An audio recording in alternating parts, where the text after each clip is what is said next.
तो स्टूडेंट हम लोग ने लास्ट टर्म पे क्या पढ़ा गया था? चाल पढ़ा गया था ना।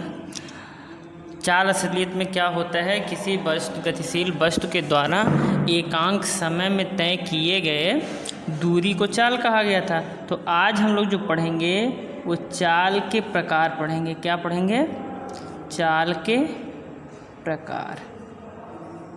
चाल के प्रकार की बात करेंगे आज कि चाल के प्रकार। तो इस types of speed, types of speed. तो चाल के निम्न प्रकार होते हैं। पहला जो हम लोग देखेंगे, जो पहला हम लोगों को देखना, एक समान चाल। एक समान चाल आप लोगों ने पढ़ भी रखा होगा कि एक समान चाल 9th में पढ़े होंगे कि क्या होता है। यूनिफॉर्म स्पीड, यूनिफॉर्म स्पीड क्या होता है? हाँ, एक समान चाल।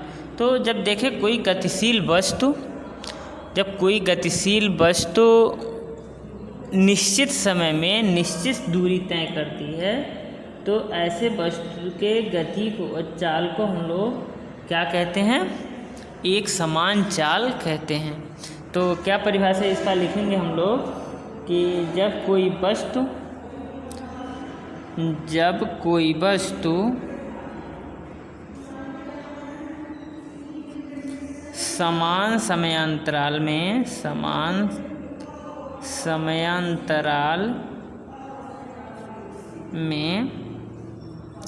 समान दूरी तय करती है, समान दूरी तय करती है,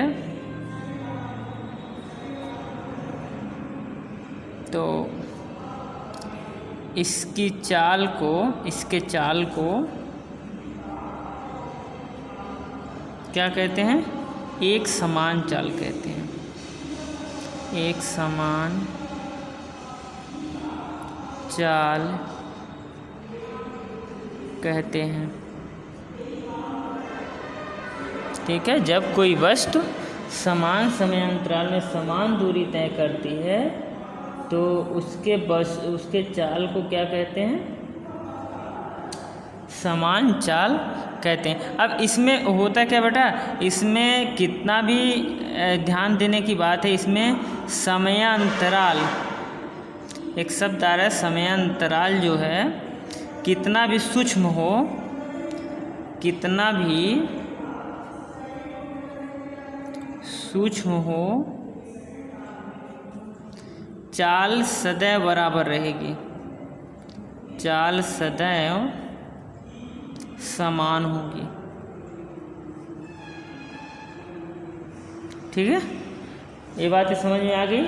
और इसके लिए हम लोग दूरी और समय की यदि बात किया जाए, ग्राफ की बात किया जाए, तो ये समय हो गया और ये दूरी ले लिया जाए, तो दूरी और समय के बीच जो ग्राफ होगा वो प्रत्येक बिंदु पे क्या होगा? समान होगा। और ऐसे में ग्राफ का जो नेचर आएगा, वो सरल रेखा आएगी। दूसरी बात है बेटा, हम लोगों को जो करनी है वो असमान या परिवर्ती चाल की करनी है। दूसरी जो हम लोगों को असमान या परिवर्ती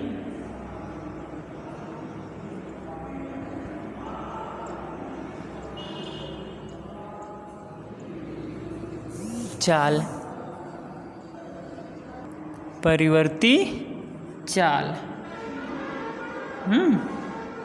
इसको क्या बोलेंगे? नॉन यूनिफॉर्म मोशन,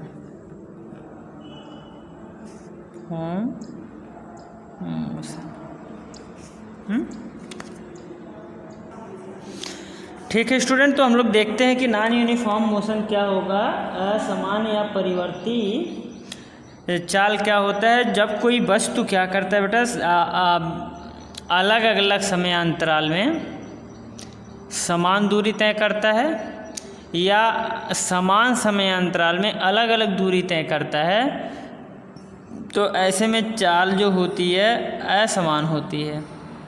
और इस प्रकार की चाल को क्या कहते हैं? असमान चाल कहते हैं। तो क्या हम लोग परिभाषा लिख सकते हैं, जब कोई गतिशील वस्तु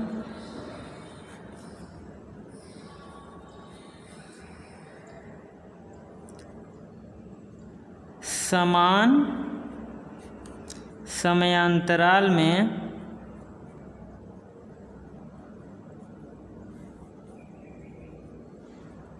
असमान दूरी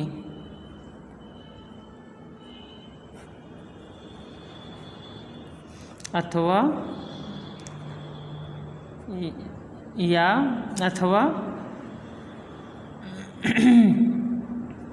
असमान समयांतराल में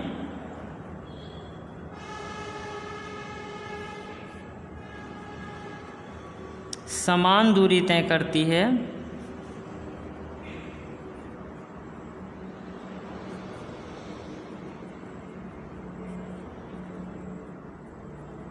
तो इसकी चाल को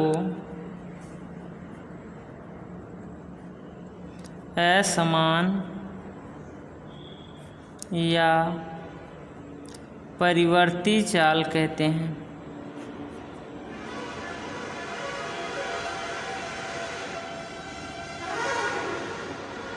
तो क्या स्टूडेंट समझ में आ रहा है? जैसे अब देखिए अब ऐसे ग्राफ इसका बनाइए तो ये समय हो गया और इसकी दूरी हो गई। चलिए मान लीजिए अभी ऐसे चल रहा था, कुछ देर समान था, इसके बाद क्या हो गया बेटा, दूरी अचानक से बढ़ गई, फिर घटने लगी, फिर ऐसे हो गया। तो इस समय देखिए इसका जो दूरी और समय के बीच जो ग्राफ है क्या अलग अलग है? हाँ बिल्कुल, कोई नेचर नहीं आ रहा। तो इस तरह की जो चाल मिलेगी उसको असमान चाल कहते हैं। और असमान चाल निम्नलिखित प्रकार के हो सकते हैं। हाँ अब देखिए असमान चाल निम्नलिखित प्रकार से हम लोग डिफाइन करेंगे। ऐसे कह सकते हैं, असमान चाल के लिए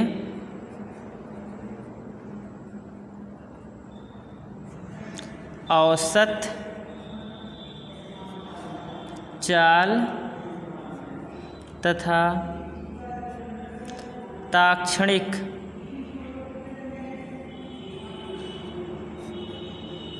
चाल को परिभाषित किया जाता है।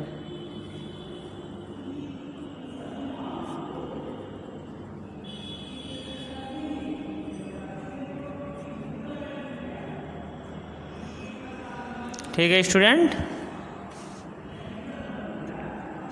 परिभाषित किया जाता है। चलिए अब देखें, तो स्टूडेंट अब हम लोग बात करेंगे औसत चाल क्या होता है। अभी हम लोग देखे हैं कि असमान चाल जब होता है तो उसमें हम लोग औसत चाल और ताक्षणिक चाल की बात करते हैं। तो अब हम लोग बात करेंगे औसत चाल। औसत चाल क्या होता है, देखें कि ये औसत होता है पूरी यात्रा या पूरे गति के दौरान अलग अलग जब चाल होती है तो उनके अलग अलग चाल को हम लोग क्या करते हैं बेटा, एक निश्चित चाल में समझने के लिए हम लोग क्या डिफाइन करते हैं, औसत चाल। जैसे ऐसे समझें कि यहाँ से ए से बी गए, कितना डिस्टेंस रहा होगा, चलो S1 ले लेते हैं। तो कितने टाइम में गए, T1 गए, तो यहाँ स्पीड V1 आ गया होगा। अब देखिए B से C गए, D2 डिस्टेंस ट्रेवल किया T2 टाइम में, तो यहाँ स्पीड इसकी बदल गई कि नहीं बदल गई, इसकी चाल बदल गई। अब ऐसे ही C से जब ये C के बाद जब D पे जाएगा तो इसका D3 आ जाएगा। ये कितने टाइम में ट्रेवल करे, T3 टाइम में। तो देखो अब ये अलग अलग टाइम में अलग अलग डिस्टेंस ट्रेवल कर रहा है। यहाँ S2 ट्रेवल किया, सपोज S2, ये S3, ये S1 हो गया, S2 डिस्टेंस, ये S3 डिस्टेंस ट्रेवल किया। या D2 D3 भी आप लिख सकते हो, कोई नहीं। तो हम लोग यहाँ S1 S2 लिख रहे हैं। तो देखें कि जब A B से C गया तो T2 टाइम में S2 डिस्टेंस ट्रेवल किया, और जब C से D गया तो T3 टाइम में S3 डिस्टेंस ट्रेवल किया। तो अलग अलग डिस्टेंस अलग अलग टाइम में ट्रेवल कर रहा है, मतलब अलग अलग दूरी अलग अलग समय में कर रहा है। तो इसका चाल क्या हो जाएगा, इसका चाल हो जाएगा परिवर्ती चाल या असमान चाल। अभी इसी असमान चाल में हम लोग औसत चाल परिभाषित करेंगे। तो ये औसत चाल जो परिभाषित होता है, किसी गति का औसत चाल जो होता है, औसत चाल वस्तु द्वारा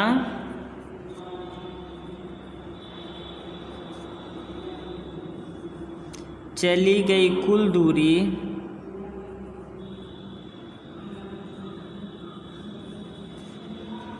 तथा लगे कुल समय या अंतराल को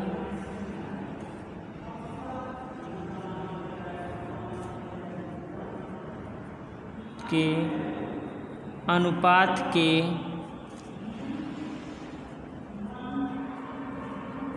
बराबर होती है।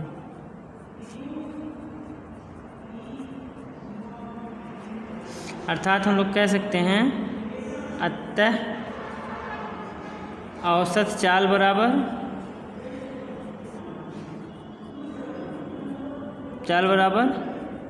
कुल दूरी बटा कुल समय, कुल दूरी बटा कुल समय, सॉरी कुल समय, कुल दूरी बटा बराबर कुल समय। तो अब देखिए इसको हम लोग v बार से प्रदर्शित करेंगे। तो v बार इक्वल टू, अब देखो कितना डिस्टेंस ट्रेवल कर रहा है, s1 plus s2 plus s3, कितने टाइम में बेटा, ये t1 टाइम में प्लस t2 टाइम में प्लस t3 टाइम में। ठीक है। अब इसी को देखें ध्यान से, यदि कहा जाए कि ये A से B, देखिए A से B ये जा रहा है v1 रफ्तार से, B से C जा रहा है v2 रफ्तार से, और C से D जा रहा है v3 रफ्तार से। तो कैसे औसत चाल निकालेंगे भाई? यदि वस्तु v1 v2 तथा v3 चाल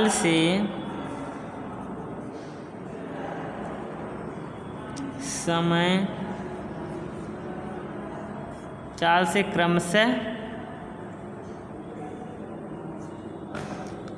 समय t1 t2 तथा t3 तक चलता है,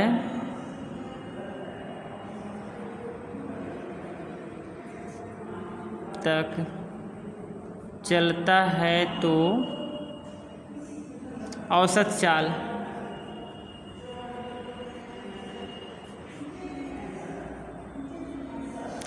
चाल b बार कितना हो जाएगा बेटा? देखें ए, अब देखिए होता है क्या है बेटा, डिस्टेंस इक्वल टू होता है, देखें डिस्टेंस इज इक्वल टू होता है, यस ये जो आप जानते हैं जो स्पीड होती है ये डिस्टेंस अपॉन टाइम होती है। तो यहाँ से डिस्टेंस कितना हो जाएगा, स्पीड इनटू टाइम। तो अब देखें डिस्टेंस s1 की जगह पे v1 लिखेंगे, t1 लिखेंगे, ऐसे s2 की जगह पे v2 लिखेंगे, t2 लिखेंगे, प्लस v3 लिखेंगे, t3 लिखेंगे, और divided by t1 plus t2 plus t3।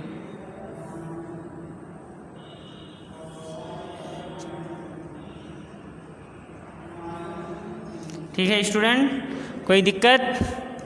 अब चलें इसके, अब देखिए इसी में एक उदाहरण हम लोग छोटा सा एक प्रॉब्लम सॉल्व करें। जैसे कह रहा है, एक उदाहरण देखें कि एक कार है, ध्यान से सुने, एक कार, हम प्रॉब्लम लिख दे रहे हैं।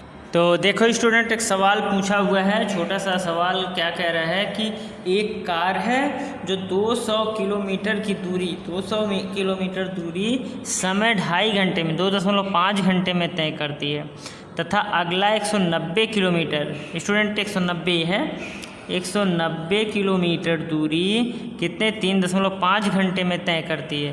तो पूछ रहा है औसत चाल क्या होगा। देख लो बेटा, मान लो ए से बी गया, कितना दूरी भाई 200 किलोमीटर दूरी हम लोग ले लें, कितने घंटे में 205 घंटे में। और फिर बी से सी गया, मान लेते हैं ये कितना है 190 किलोमीटर इन्होंने दे रखा है, कितने समय में 3.5 घंटे में। तो औसत चाल तो यहाँ से यहाँ के लिए हम लोग निकालते हैं ना, तो यहाँ से यहाँ तक की कुल दूरी कितनी हो जाएगी। देखिए सॉल्यूशन हम लोग देखेंगे, औसत चाल बराबर हो जाएगा कुल दूरी बटा कुल समय,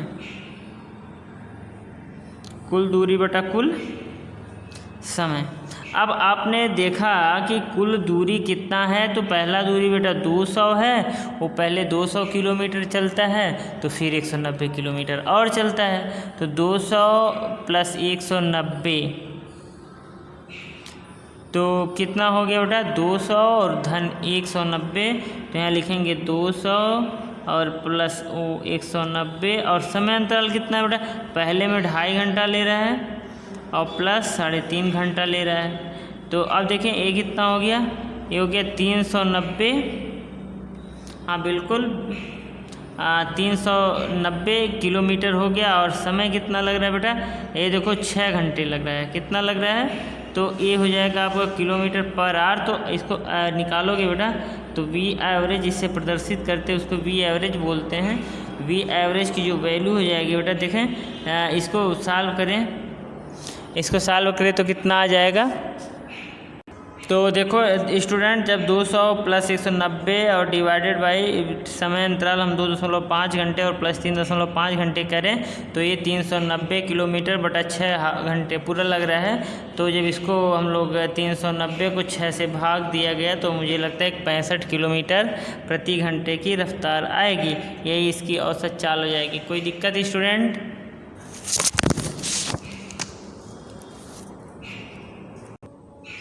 तो स्टूडेंट और प्रॉब्लम आप ऐसे औसत चाल से संबंधित कर सकते हैं। तो आगे देखें हम लोग जो अब इसके बाद पढ़ेंगे।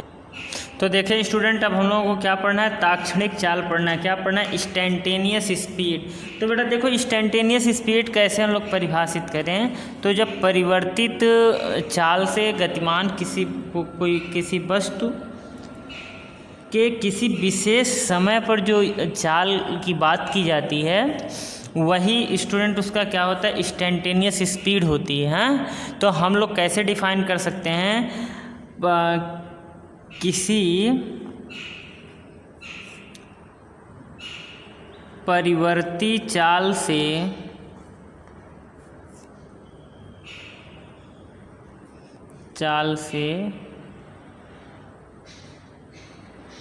गतिशील वस्तु के द्वारा वस्तु का किसी विशेष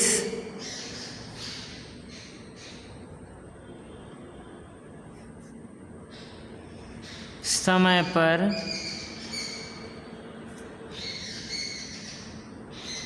प्राप्त चाल को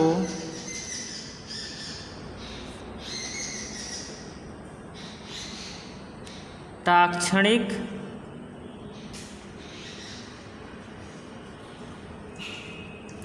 चाल कहते हैं, ताक्षणिक चाल कहते हैं। ठीक है क्या, the speed of variable motion at any instant is called instantaneous speed. फिर से बोलें कि किसी गतिशील वस्तु का किसी विशेष समय पर प्राप्त चाल को ताक्षणिक चाल कहते हैं। तो अब देखिए ताक्षणिक चाल कैसे परिभाषित हो सकता है। तो इसमें देखें ताक्षणिक चाल बराबर हम लोग लिख सकते हैं, ताक्षणिक चाल ये होता है बेटा कि दूरी परिवर्तन बटे समय अंतराल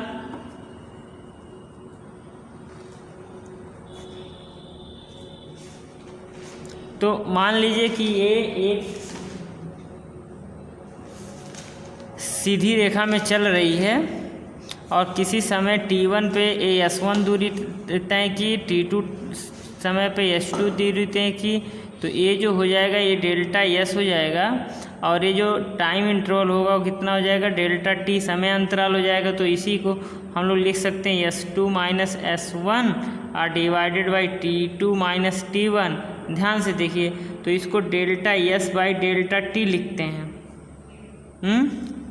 अब देखिए कि चूँकि चाल बराबर हम लोग चाल बराबर ये होता है। अब देखिए यदि डेल्टा टी क्या हो, बहुत छोटा, लगभग 0 के बराबर, टेंस टू 0, तो जो चाल आती है तो चाल को ताक्षणिक चाल कहते हैं। क्या बोलेंगे, ताक्षणिक चाल। अब यही ताक्षणिक चाल जो हो जाएगा, अब इसको हम लोग कैसे रिप्रेजेंट करेंगे, वेलोसिटी और इसी में INST जोड़ देंगे तो इंस्टेंटेनियस स्पीड हो जाएगी। और इंस्टेंटेनियस स्पीड के लिए लिमिट लगा देते हैं बेटा, डेल्टा टी कहाँ हो जाएगा, लगभग 0 के बराबर, delta s by delta T. और आप लोग मैथमेटिक्स में पढ़े होंगे कि जब भी कोई फंक्शन का वेरिएबल उसके डिनोमिनेटर के लिमिट में हो, limit delta T delta X tends to 0 delta Y by delta X, तो इसी को D Y by D X लिखते हैं। उसी को क्या बोला जाता है, डिफरेंशियल कोफिशिएंट, अवकल गुणांक बोल देते हैं। तो अब देखिए जो v इंस्टेंटेनियस आपका हो जाएगा, ये क्या हो जाएगा, D S by D T हो जाएगा। मतलब क्या हो जाएगा कि यदि कोई वस्तु परिवर्तित समय के साथ ये परिवर्तित दूरी तय करता है, तो दूरी परिवर्तन का समय परिवर्तन के साथ यदि अवकल गुणांक हम लोग निकाल लें तो क्या उसको प्रदर्शित करेगा, वो उसके इंस्टेंटेनियस स्पीड बताएगा, ताक्षणिक चाल बताएगा। तो एक छोटा सा उदाहरण हम लोग देखें बेटा, जैसे मान लो एक छोटा सा उदाहरण देखें कि कोई कण है, उदाहरण देखें, बड़ा आसान सा उदाहरण कह रहा है कि कोई कण, ध्यान से देखें मैं सवाल लिख दे रहा हूँ। तो देखो स्टूडेंट, एक बड़ा अच्छा सा सवाल पूछा हुआ है और इस प्रॉब्लम देखो बेटा, इस प्रॉब्लम आपको छोटे मोटे हर कंपटीशन में पूछा जा सकता है। जैसे जेईई मेंस के प्रॉब्लम में पूछा जा सकता है, आपको नीट के भी प्रॉब्लम में ऐसे पूछा जा सकता है और एनसीईआरटी में भी ऐसे प्रॉब्लम आपको मिलेंगे। तो देखें, इसलिए बहुत ध्यान से देखने की ज़रूरत है। कह रहा है कि कोई कण के द्वारा चली गई दूरी समय के साथ इस प्रकार बदल रहा है। कैसे बदल रहा है, s equal to two T square plus T minus 3 metre. कैसे बदल रहा है बेटा, फिर से देखें, s equal to two T square plus T minus 3 metre के साथ बदल रहा है। ज्ञात कीजिए, क्या क्या ज्ञात करना बेटा, 2 सेकंड पर चाल, 2 सेकंड पे चाल, और दूसरा वही पूछ रहा है समयांतराल 2 सेकंड में चाल। क्या बातें समझ में आ रहा है बेटा, पहला पूछ रहा है 2 सेकंड पर, ऐसे समझें कि यहाँ से चली यहाँ तक आ रही है, ए से चली बी पे पहुँच रही है, तो बी मान लो A T equal to T1 equal to 0 कर लो, T2 इक्वल टू 2 सेकंड कर लो। तो पहला जो पूछ रहा है वो बी पर एट इंस्टेंटेनियस पूछ रहा है, बी पे एट इंस्टेंट पूछ रहा है कि तुरंत बी पे स्पीड कितनी होगी। ध्यान से देखें, टी इक्वल टू कितना है, 2 सेकंड पे पूछ रहा है। और दूसरा जो पूछ रहा है यहाँ ए से बी तक, मतलब समयांतराल T1 इक्वल टू 0 से T2 इक्वल टू 2 सेकंड तक में क्या स्पीड रही, ये पूछ रहा है। दोनों समझने की ज़रूरत है, पहला जो पूछ रहा है वो बी पे पूछ रहा है, 2 सेकंड पर पर्टिकुलरली पूछ रहा है, दूसरा 0 और 2 सेकंड के बीच का पूछ रहा है बेटा। तो दोनों हम लोगों को क्या समझने की ज़रूरत है। तो देखें कैसे करते हैं, जो सलूशन हम लोग करेंगे तो सीधे देखें बेटा, पहला जो पूछ रहा है s equal to 2t square plus T minus 3 पूछ रहा है। अब ये t इक्वल टू 2 पे पूछ रहा है, तो इसके लिए हम लोग पहला जब t इक्वल टू 2 पर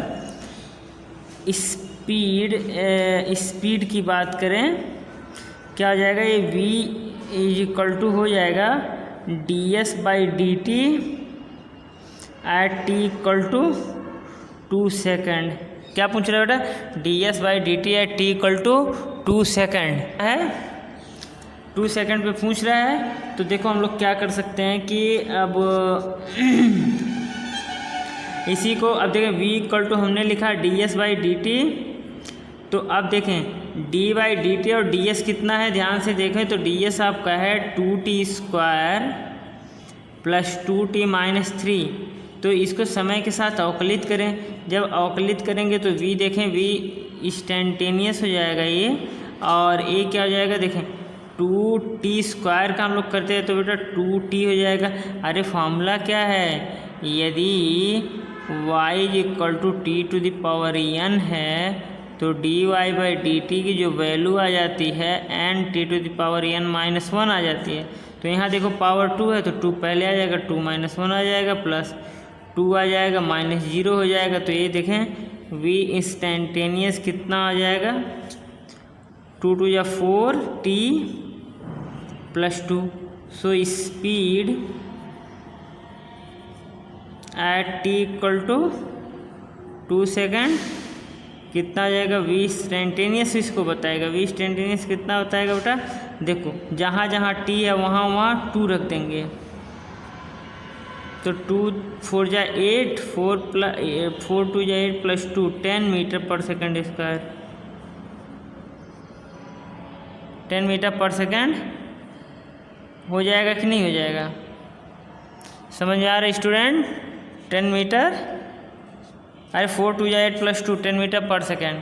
अब देखिए दूसरा जो पूछ रहा है, दूसरा असलियत में पूछ रहा है 0 से लेके 2 सेकेंड तक कितना ट्रेवल किया। तो बेटा देखो 0 सेकेंड पर s0 कितना हो जाएगा, s0 कैसे निकलेगा, जहाँ जहाँ t है वहाँ वहाँ 0 पुट कर लो। तो t0² प्लस 2 × 0 - 3। तो s इक्वल टू 0 पे इन्होंने कितना -3 मीटर डिस्टेंस ट्रेवल किया, और तथा t बराबर 2 सेकंड पे कितना ट्रेवल करेगा। तो जहाँ जहाँ t है वहाँ वहाँ s2 कर लें, तो जहाँ जहाँ t है वहाँ वहाँ 2 पुट कर देंगे। तो पहले में 2t² है तो 2t का स्क्वायर प्लस 6 × 2 - 3, नहीं ये अब देखिए बेटा ये 2t है ना, तो 2 रखेंगे हम लोग, 2 × 2। तो अब देखें ये कितना हो जाएगा, 2 × 2 = 4, 4 × 2 = 8, अब प्लस 4 - 3, अरे 2 × 2 = 4 हो जाएगा। तो ये कितना हो जाएगा 9 आ गया। सो स्पीड कितना हो जाएगा बेटा, देखो स्पीड हो जाएगा s2 - s0/t2 - t0। अब देखें s2 कितना है आपका 9 है, माइनस ये कितना था -3 था, और डिवाइडेड बाई कितना है t2 कितना है, t2 बेटा 2 सेकेंड -0। तो ये हो जाएगा 9 + 3 12 बाई 2। तो देखो बेटा ये स्पीड कितनी आ गई, स्पीड इन 2 सेकेंड, ये कितना आ गया 6 मीटर पर सेकेंड। Clear student?